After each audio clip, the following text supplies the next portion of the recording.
That wasn't Michael Jackson. That wasn't Michael Jackson. And I don't mean, oh, he became a different person with his new face and blah, blah, blah. No, he was already dead. He died in the late 80s and was replaced with a cyborg of the Terminator kind. Only they didn't use Jacko's skin for some reason. They used the skin of an anorexic Latvian gymnast. This remains the cloudiest piece of the puzzle, but it's all true. And that's not Stephen Hawking either. Same thing happened to him in the early 80s when they weren't very good at cyborgs. All he had was a remote control electric wheelchair and some embalming fluid. That's exactly the sort of thing science geeks would do in the early 80s. Cocaine is a hell of a drug. Stick a computer in his lap. People think it's him talking. People are stupid and we're rich. Of course, nowadays cyborgs are all over the place. As soon as a celebrity makes it above the C-list, they're just replaced with a cyborg. It's just easier. Maybe, I don't know. Many of the futuristic predictions of yesteryear have come true with flying colours. How am I supposed to know which ones haven't? We've got the giant interactive personal screens of interaction. We've got the touch-sensitive, voice-activated, motion-tracking, all-knowing computers that you can fit in your pocket. We've got the global positioning, the 3D moving holograms. We're at the early stages of robotics and AI, and even at the very early stages of quantum tunneling. In fact, we've got all the fancy doohickeys they had on Star Trek, but how far have we made it into space? Past the moon and back. That's rubbish. In fact, we could pretty much build a Starship Enterprise and deck it out on the inside with all the stuff it needs, except the thing that makes it go into space. That's crap. Do you think we've even been to the moon? Or do you think it was a big conspiracy theory thing? You don't care, do you? You don't give a shit. Why would you? You didn't ask. You didn't go, oi, Neil, nip up the moon and get me some Rizzler. Well, it doesn't matter. We don't need to go to the moon. We've got massive telescopes. We can see exactly what's there. There's fuck all. I don't know why we're arguing about stuff that we don't need to do, when what we need is better TV.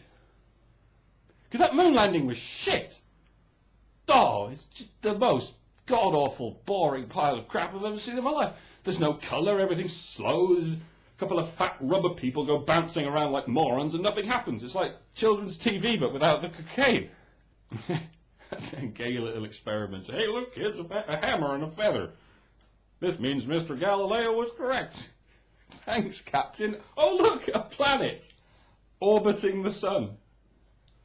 And even their voices did have that weird sort of 80s synthesizer quality to them. One small step for man. That's sort of. In fact, it was a lot like an early 80s sort of Spectrum game, wasn't it? These amorphous, shapeless entities just jumping around in this sea of emptiness.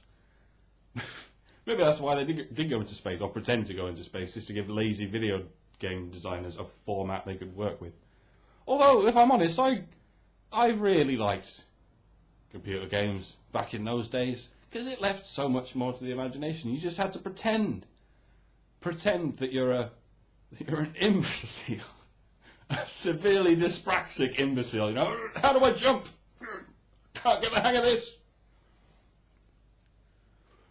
But it was fun, wasn't it? Taking the shortcomings of our technology and filling them with our imaginations. Because weren't toasters better before they had cancel buttons? Before you could just go, because you used to practice like pointing at it at the exact moment when you know it's going to pop, like you're the toaster wizard. Yeah, I make toast go, I'm the wizard of the toast. Did you know you still do it with the washing machine? Because, you know, you put that in, click it on, and wait. So close. I'll get you next time, Gadget. Next time. Because it's a gadget. Gadgets, though, really are the only thing that have ever really made me angry.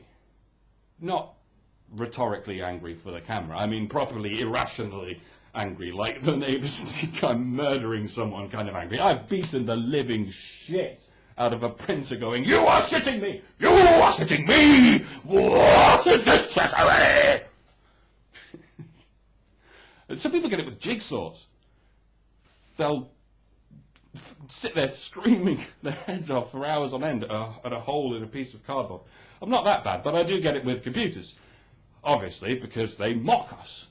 Particularly with computer games, because they beat us. They beat us so hard that we convince ourselves they're cheating. Oh, Bowser cheats. Bison definitely cheats. But it can't cheat. It is the game. It's like accusing the playground of cheating. And that's the harsh thing. That's the really cruel thing. That deep down you realise it's you who sucks. That's why I had to stop buying the things, because I realised what a video game console really is. It's a box, and you turn it on, and it tells you how much you suck. Click, tappy, tappy. Oh, apparently I suck hard today. 170 man-hours later, I don't suck today! Woo! Stroke. Death. Oh. And this is the curse of the blessing of technology, the presupposition that there is sense to be made in the world. There is no sense. None at all. The world can't make sense, or it wouldn't make sense. Ask any animal, and they'll confirm this. Because all animals know the answer to everything and life in the universe. Because the answer to everything is, huh? We're the only animals that don't know the answer to everything. We took too many mushrooms one day and we forgot the answer. Now we think the answer is, but it isn't. The answer is, boo, in that exact inflection. I mention this to cats all the time. Go up to them and say, you're right! You don't know how right you are, but you're so dead right! And they tend to look at me and go, boo? Gah! You're being a smart-ass cat and you don't even know it. You've made a powerful enemy today. The opinions expressed in this video do not reflect those of the management. Here at darkcheese.com, cats are important to us, and we have never even killed one. We understand that the epoch we live in is the online equivalent of ancient Egypt, hence we must worship cats. And whip Jews.